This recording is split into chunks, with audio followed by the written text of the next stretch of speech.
Hello, hello, hello. It's time for the weird, a new year and another slate of reviews that I put off recording for too long. It always happens, either right before the new year or right after the new year. I upload like a couple reviews that I just haven't recorded of movies that I saw in December.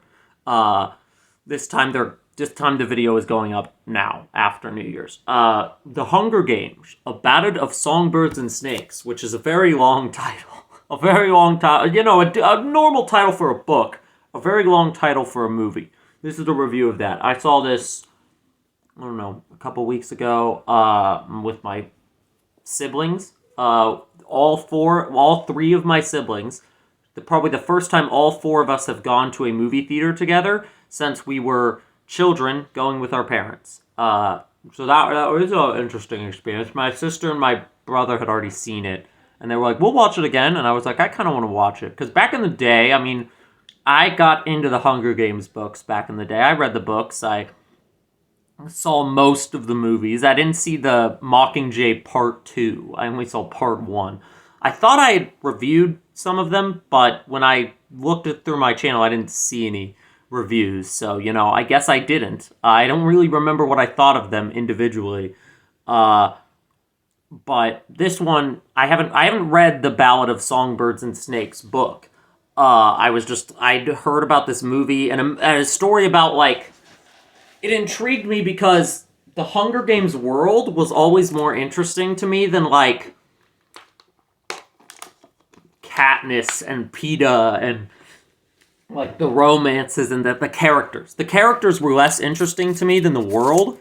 So a prequel story set earlier in the world, kind of exploring the history of the Hunger Games and also the, like, history of the villain character Snow from the movies was very interesting to me. And also, TikTok would not stop showing me things about this movie. Not like spoiled. I really didn't get much spoiled, but it was just like I could not stop hearing about it. So I'm like, I want to see this. It seems interesting. So I did. I saw it, and I was very surprised, positively surprised. I mean, I figured it would be good, but I think it's probably the best Hunger Games movie. I don't know. It just worked really, really well for me. At first, I wasn't sure how well it was going to work. Just because, so I started the movie and I was so the plot, kind of, roughly, or at least the plot as it starts out, as it's established in Act 1, is Coriolanus Snow, who would later become the president, President Snow in the original series.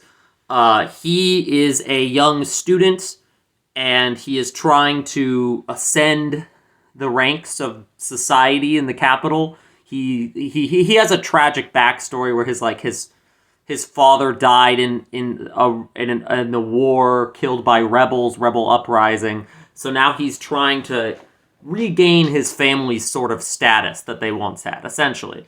And in doing so, he's forced to train a Hunger Games tribute from District 12, a character named Lucy Gray Bard, who is like a singer and musician, played by Rachel Zegler, and so then the setup here is, okay, he's training her, and in doing so, he's going to turn the Hunger Games into the showy, audience-appealing thing that they are in the future stories, because where this movie is set is it's like the 10th year of the Hunger Games, and people aren't watching anymore because there's no showmanship to it. It's just like children killing each other in an arena. So then he's like training her up and coming up with new ideas for the Hunger Games. I'm like, that's interesting. That sounds interesting. And starting to watch it, I'm like, yeah, okay, that's what I get. But I sort of wasn't sure. I thought I was like, okay, this is serviceable. It's fine. It's good. Lucy Gray was a little like, you don't really get to know her in this training process because the focus is very much on him, and she feels a little like things move very quickly. That's just in general, things move very quickly in this movie is the biggest complaint I can give it. Is it's like a 2.5 hour movie, and honestly, if they wanted to, and it has that book to movie problem where it feels like it's adapting a much longer story and kind of telling it as fast as it can tell it. There's very little breathing room in this movie. Like, even the movie opens with like a flashback to Snow's young childhood. The first scene is him running around this ruined capital area looking for food, and then the second scene hard cuts to him and his cousin coming into a house and being greeted by their like grandma. And you like from the first scene, I thought they were just like orphans. And then this happens, and I was like, "What? Where are we? What's happening?" Because they didn't establish, like, in the movie's full of this kind of like, it's not unfollowable. Like, the plot is perfectly followable, and it's there. It just doesn't. The movie doesn't have time for like establishing shots. Almost. I mean, there's some, but it's like the scenes transition from one to the other very quickly, and it's kind of a struggle to keep up. That's the biggest, and it's just that book to movie thing. If this movie was like an hour longer, it would be probably a better adaptation of the book, but it would also be a really long movie. That being said, I liked the movie enough that I could have gone for another half hour. Another hour would have been stretching it, but like this could have been 3 hours, and I would not have minded it. Which, if you know me, you know that like I can be pretty persnickety about movie length. So saying that is a big endorsement. Because I really just thought the story was really compelling, even though I didn't quite know the characters that well at first. I find stories of anti-heroes who become villains really interesting, like Breaking Bad type fall of a flawed character narratives, and that's what this is. Because, well, obviously you kind of know it's going to get to that point because he's a villain in these later movies, so you're like, oh, you like watching a character's moral decay is very interesting, and I think this movie does that really well. Where at first, in the first half of the movie, he is doing things that are morally questionable. Or no, it's more that he's doing things that are morally questionable for the right reasons, or he's doing the right things for the wrong reasons, I guess. It's kind of hard to describe, but it's like basically he's doing all these things to kind of reform the games, like indirectly, making these suggestions that make things more humane for the tributes, but there's always a question of, is he doing so out of genuine concern, or is he doing so because he wants to be the winner of this little challenge that essentially him and his classmates are forced into, which is, can you train your tribute to have a strong screen presence. It's not, can you get your tribute to win? And there's sort of this weird, it's like they all want their tribute to win, but more than that, they want their tribute to put on a good show. And so there's this weird moral balance where he's like helping them and helping Lucy Gray, and he forms this genuine connection for her and is really trying to keep her alive. But he's also sort of like helping the show that is the Hunger Games grow larger. And the Hunger Games in this movie are really interesting too. I think they're like, how have I already been talking for 9 minutes? The Hunger Games in this movie are much more brutal, and like, they're not more gory or anything, they're just more brutal and stripped down compared to the other movies where there's these big arenas with whole forces. This one is like a gladiator style, just like arena area, small arena area with tunnels underneath. It's very rusty, and it better emphasizes the like the horrific nature of the Hunger Games than like the games in the other movies do with all their big bombastic showiness. And I thought that was really like they captured that well, because that's a big theme of the narrative, is of course questioning and criticizing the Hunger Games. I'm trying to think of what else. It's hard to talk because there was a part where this movie shifted from being good to me to being like, oh, I really like this. It's hard to talk about it without spoilers. And I mean, I've been talking for 10 minutes, so it's not a terrible time. I'm going to start spoiling some stuff now, and it's going to get progressively more spoilery from here on out. So if for some reason you care, if you're reading the book still or whatever, and I don't know why, like, it's fine. I'm going to go. Spoiler time now.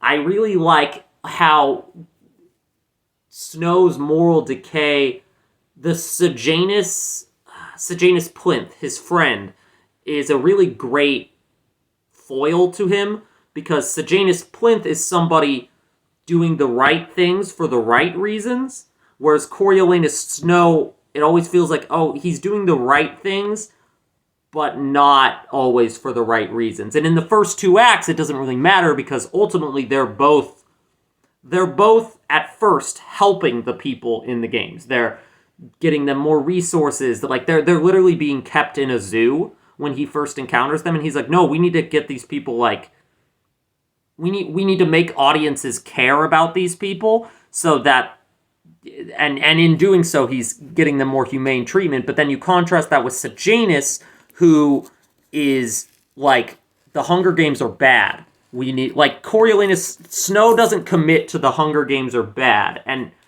it's interesting also contrasting their upbringings. Snow is a capital person whose parents died in the war, killed by rebels. So he kind of subconsciously blames the rebellion and the districts, I was forgetting what they were called, for his own poverty or like underdog status. Whereas Sejanus is the opposite. He was born in the districts, so he has sympathy for the districts, but his father is enormously wealthy.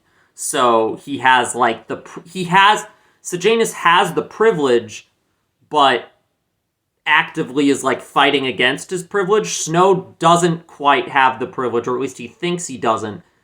And so he's seeking it. He's trying to get it. And so that of course eventually brings them into conflict. This movie is not super unpredictable. You can kind of tell that eventually something's gonna happen between them. It's gonna facilitate his downfall. But one thing that I will say that I didn't predict, the marketing and everything I'd heard about this movie, I thought going in that the movie was Snow trains Lucy Gray Bard to participate, or Baird, I don't know. I know how it's spelled, I don't know how it's...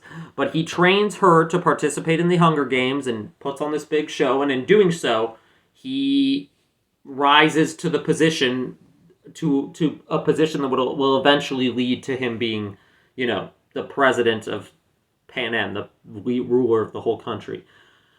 But then something interesting happens. I'm watching the movie the second where the Hunger Games start quickly, like a day or two after these tributes get there. It still feels like I'm in the second act, and I'm like, okay, this is interesting. I wish we got a little more time to get to know Lucy Gray and, spend a little more time with these characters before the Hunger Games go on. But this is still, this is a very compelling... Snow is a fascinating character to follow. This is a good movie.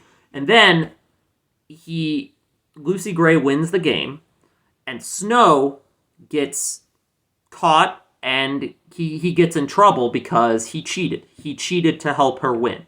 He manipulated some circumstances to ensure that she would survive, because at this point he already had this starting a romantic bond with her, towards her. And so then his punishment is he gets sent to go be a soldier or like a peacekeeper, cop basically, in the districts. And then that's where he goes. He goes to the districts, and a title thing passes up, and it's like part 3 of the movie. Here's part 1 was the training, part 2 was the games, part 3. And that's when I'm like, oh, okay. He's gonna, and then we watch him, he was supposed to go to District 8, but he bribes the person and gets sent to District 12, where Lucy Gray is. And so now I'm like, oh, shoot. Like, that's where things get a lot more interesting for me. Is not when the Hunger Games and all the action is happening, but the third act where suddenly Snow is the one out of his element, not in his home. He's the fish out of water kind of type. And suddenly the stuff that so through the first two acts, he's constantly doing making these sneaky, mischievous, kind of rule-breaking moves, and you support him in doing so because he's doing it against he's doing it against the games. He's going after his the headmaster of his school who hates him. Like he's going after these people, and you're like, yeah, they're a part of the problem. Get them. But then plant him in District 12, and he starts making the same. So you know he's capable of scheming. And the difference is in the first two acts, you support his scheming because he's scheming against the bad guys. Then he goes to District 12, and he starts scheming against the good guys. He learns that Sejanus, who's there with him, is helping rebels, and his response is to, like, secretly record Sejanus and send the recording back to the creepy evil scientist lady at the Capitol, Dr. Gall. He starts scheming against people that he should care about, people he should be committed to helping and protecting, and like his friends. And even just without knowing about his scheming, you can just see that the change in demeanor is that when Lucy Gray, before even knowing about any of his scheming, you can just sense his motivations change to make him less sympathetic. In the Capitol, he's the underdog coming from a place of a lack of privilege, trying to get a one-up on rich, snobby elites. Move him to District 12, and he's the guy from the oppressor colonizer city come to the town and in charge, like he's a cop.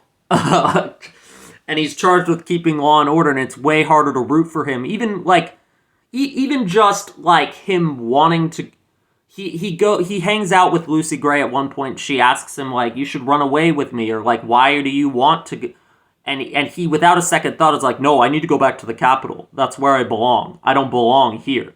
And it's like, why do you want to go back to the place where you were the struggling underdog that wasn't? And he has he has family ties make him want to go back. So it's not for nothing, but it's interesting how, like, if this was a hero's journey, you could see a version of this story where he does all of this scheming and then he goes to the districts and becomes and starts a revolution. Like, I think he has the smarts and the crafts to, if he had the moral conscience of Sejanus, he'd probably start an uprising in District 12 and become like a revolution leader. But instead, he's ratting out his friend who's trying to help not even rebels, just people trying to get out of the districts. And he rats out his friend without a second thought. He kills somebody. He kills a couple people. There's an interesting kill count going on through the movie of him, like, slowly, his body count and assisted body count slowly growing. Where it's like, there's a lot of characters.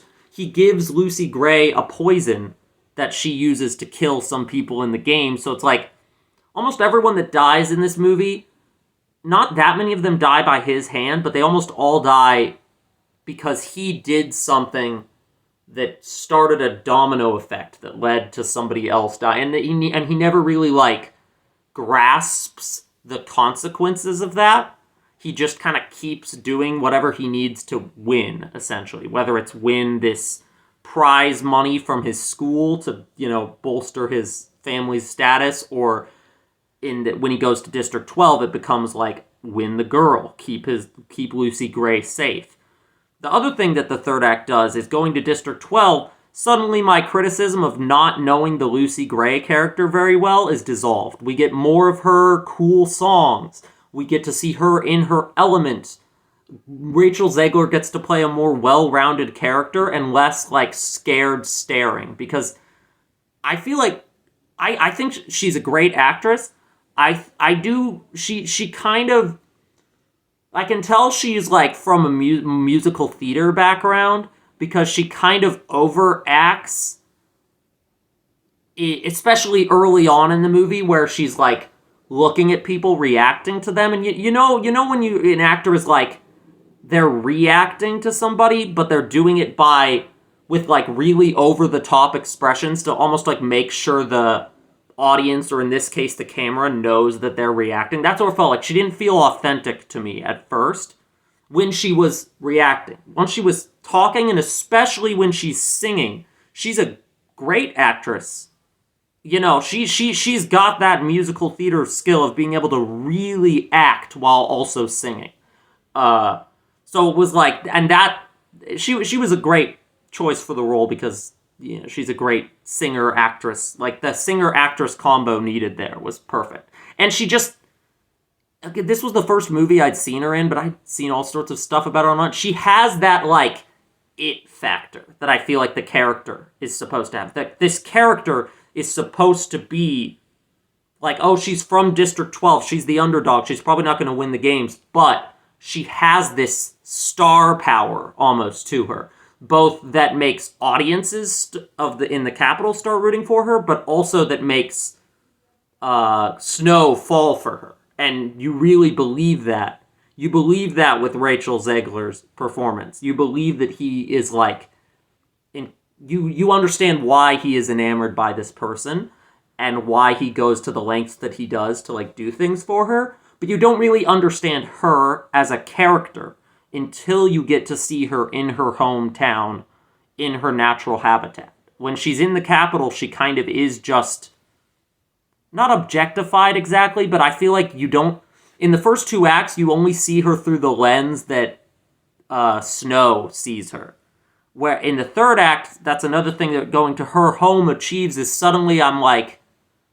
I immediately knew, I'm like, oh, we're going to see her in her home. Perfect. This solves the exact problem I was having, where we're going to get to know her. We're going to start to see things from her perspective outside of Snow's world, and he's going to get corrupted, and we're going to start to root for him less and less, and that's exactly what happens. I think that part 3 of this movie is easily the most compelling part, which is funny, which is interesting, because it is it's the least action-oriented part, but I feel like it's the part that has the most narrative complexity, and and even though I could kind of predict the general outcome of where things were going to go, at the end of this whole part, I couldn't predict the steps that the story took to get...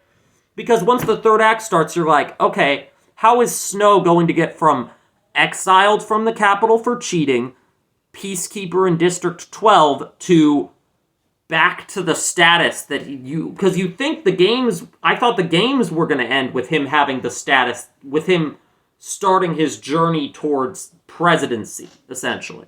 Like, you know, the beginning of his rise to political power. But instead, the second act ends with him deported, essentially. Exiled.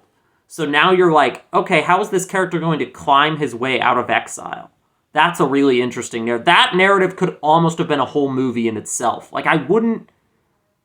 This movie almost could have been one movie where he's in the Capitol and he's training her and the games happen, and another movie where he's in District 12. I think that would create an issue where the second movie would feel a little too long. Or just, you know, like, you kind of need both of those sections in one movie to make it at its most compelling. But it's also possible that maybe... But you could split them. They're almost like two separate... It's two separate halves of the story. I say part 1, part 2, part 3. Part 3 feels more like the second half. Where it's like... so in that way, this movie kind of doesn't follow the typical 3-act structure you would expect from a movie like this. and actually goes in a really interesting sort of narrative swerve direction in its last in the part 3. Part 3 is what elevated. This was like a solid, 6, 7 out of 10 movie. Like, it's fine before. By the end, it was like 4.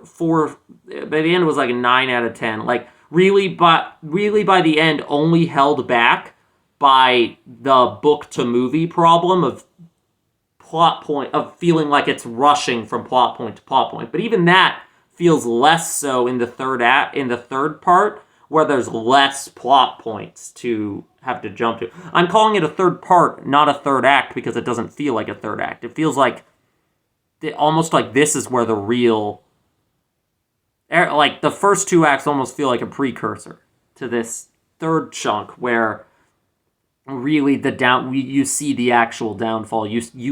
You get to know Sejanus and Lucy Gray and Snow, and you see a pretty great tragic downfall story that culminates in an excellent scene. Oh my gosh, when she leaves him, because essentially they both get themselves involved in some trouble that Sejanus ends up taking the fall for, but it's like Lucy Gray's like still like, I gotta get out of here because they could tie me to this. They could catch me and tie me to this.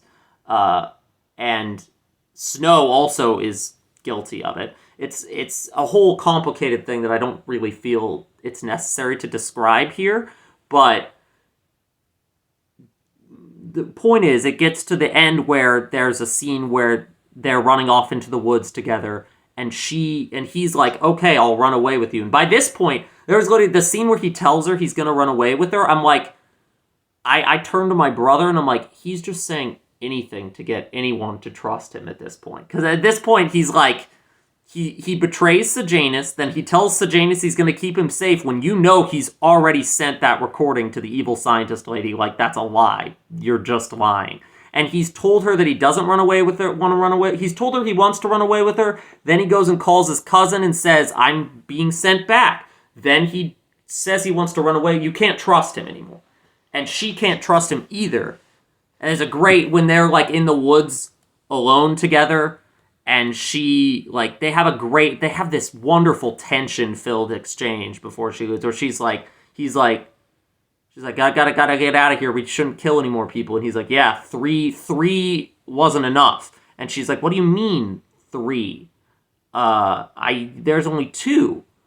And at least the way I interpret it, is there's 2 people he directly killed. But I think he's also including Sejanus in that subconsciously.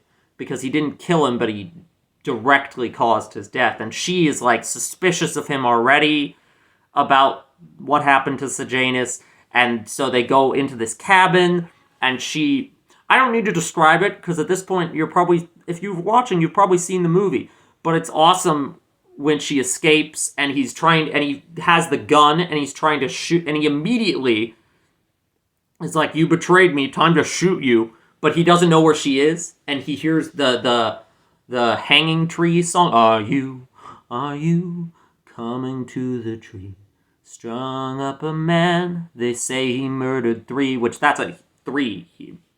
Snow killed 3. There's symbolism in the lyrics. And this is a scene, I love when movies do this to justify me buying because it justifies me buying movie theater tickets. The song is like, he's hearing the song all around him in the woods because there's these birds that are like, that live in those woods that are like government experiments that'll just repeat what people said. It's the same thing that he uses to record Sejanus and send it to the evil lady. But it's like echoing the song, and the music was moving around the speakers around me in the theater. And he's like freaking out, and you're like hearing it on all sides the way he is. It's, so good. If it's still in theaters, and you want to watch it in the movie, that's just a reason to buy a ticket to go see it in the movie theaters. That's just such a satisfying like payoff. And then he goes back to the Capitol, and he gets re-established in that society because of him turning in Sejanus. And And the Gaul, the sneaky scientist lady played by, I think it's Viola Davis. Was it Viola Davis or was it? I don't know. It's somebody, really great, older black actress. But I've seen her and stuff. I think it was Viola Davis. I don't. It doesn't matter. It doesn't keep focus. I was about to turn on my computer and look it up. But she she didn't tell the Sejanus's family that he was the one who turned him in.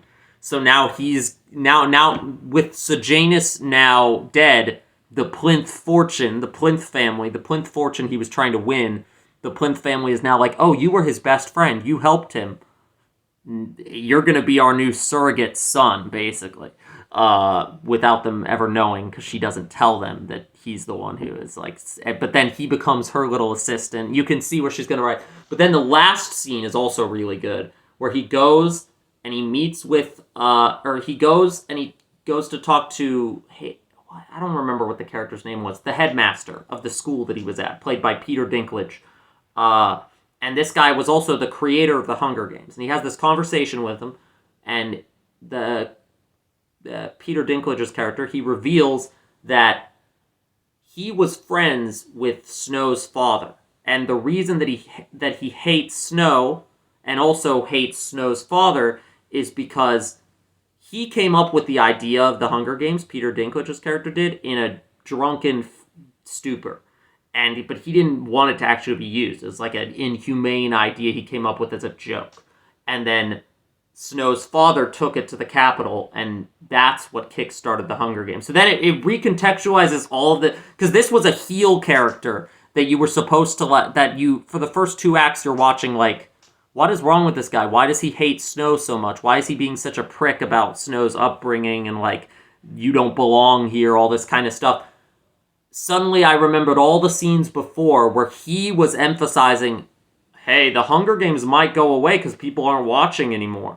Hey, are you doing this for the right reasons, Snow? All the times that you thought he was just being a dick, but he was actually subtly making his moral conscience known. He didn't want the games to happen. And now, thanks to Snow, they're going to go on forever. And then that makes it even... The linchpin makes it even better when he drinks the little potion, the little tonic cup thing that was in Sejanus's stuff. And Snow brought it back. And guess what he put in that little... He poisoned the little thing. And so now the only person against him is gone. And from his view, he's doing this all in a righteous way. And it also recontextualizes the whole tragic father death. Because, you kind of knew his father was a bad guy. Because it's so funny, at the beginning of the movie, they show, a shot of a painting of his father in their house. And I'm just looking at it that's some, Nazi Aryan, creepy, blue-eyed stare looking dude. But you don't know, only in towards the very end of, only in the last part of the movie do you learn that Snow's father was a general for the Capitol, not just some soldier, a general. And then in that last scene you learn his father started all these Hunger Games, and now he's carrying on his father's legacy, which is a big part of his motivation throughout the movie. But we the audience know that his father's legacy is bad. It's not good. And perhaps I've over-described this movie, but I just really feel like it deserves analysis, because there's a lot more I could go into. There's like his cousin who is old enough to remember the father and doesn't have as much of a rosy-eyed perception of him. There's his grandmother, and there's a whole host of other things and characters and conflicts that I could probably analyze. But I don't want to. I'm not making an hour-long video. I'm just saying that this movie is really good, shockingly. I've always liked the Hunger Games series, but I feel like it never... I don't know, it was never quite at the full potential that I think the world offers in terms of, narrative complexity, at least in the, original... But this movie This movie makes me want to go read Ballad of Songbirds and Snakes, the book. It does the best thing that a book movie adaptation can do, which is make you want to go read the book, not in a, oh, the book's got to be so much better way, but in a, like, this is great, and I want to see, like, yeah, the book probably is better, but this movie's already great, so I feel like I need to read the book, see what kind of masterpiece the book might be, you know? Because, like, I said it before, my only criticism is that this movie feels a little fast, a little too fast-paced. That's the book adaptation of it all. I feel like that, and I'm more forgiving of those kind of pacing issues when I know that it's based on a work of literature, that it's an adaptation of something much longer than a movie being condensed into a movie. And when they're this good, you kind of feel like you have to read the book. So yeah, that's my review of The Hunger Games, A Ballad of Songbirds and Snakes. I was very impressed by it. I think it's just a fascinating, compelling narrative that I could talk about for a while, that is, like, takes full advantage of its premise. More advantage of it than even I expected it to going in, honestly. I think it's probably the best movie in the Hunger Games series, but I haven't seen any of the original ones in a long time, so I don't know, maybe some of them are better, but I kind of doubt they are, at least for me, because what makes this work for me is, like, what makes this work for me isn't so much the games part of it, although I thought those were good. It's that third act. It's that part 3 where he rises, but he falls. You know, it's not stuff that's never been done before, but it's stuff that's being done really dang well here, and in a setting, in a world that is very interesting to me. So yeah, if you're a Hunger Games fan, you've probably already seen this. But if you were a Hunger Games fan at one time and fell off, I'd recommend going and seeing it. If you had any sort of interest in that story back in 2012 or 2014, you know, the era where Hunger Games was everywhere. If you have any nostalgia for that, or, like, remaining lingering interest, watch this Hunger Games prequel. It's definitely worth the money and worth seeing in theaters. So yeah, that's that video. There'll be another one coming soon, another review of another even better movie that I saw recently. Until next time, arrivederci. I'm back. I did one more thing about the movie. I know this video is already far too long. But I didn't quite emphasize enough how much the soundtrack, or not the soundtrack, but the songs, the music in this movie enhances so much. For one thing, there's the, like, Lucy Gray, the character that is literally singing songs in universe, and there's the Hanging Tree song, and, you know, she has a lot of great songs. But also they use the music really well. I feel like they use the soundtrack, and the music has this great, like, I love movies where the music all feels sort of diegetic in universe, and that's like this movie to a T. Almost all the songs are being sung in the scene, and if they're not being sung in the scene, they're being used to score scenes with the effective narrative information they need. Not in a, like, this song is explaining what's happening in a movie, but, like, I mentioned the sort of the fast pace of it. They use these songs so perfectly over montage-esque kind of sequences. They'll use the music to relay to the audience how we're supposed to feel about something and what a moment is supposed to convey without having to do a whole scene. Like, the part of the reason this movie still works despite its fast pace is because of how well it's scored with this soundtrack. And the credits song is really great, too. I thought it was just Rachel Zegler singing it, but it's an Olivia Rodrigo. She made it, I guess. Olivia Rodrigo made it. It's really good. It literally describes the end of the movie, basically, like, symbolically. And it's the music. This is something the original Hunger Games movies did well too. Like the Mockingjay Part 1, I was actually like the best scene in that movie is where the like rebels storm this bridge and the Hanging Tree song is playing under it. And that is a scene invented for the movie that is not in the books. I'm not going to make a review of that movie, but that scene, I could probably make a video about that scene.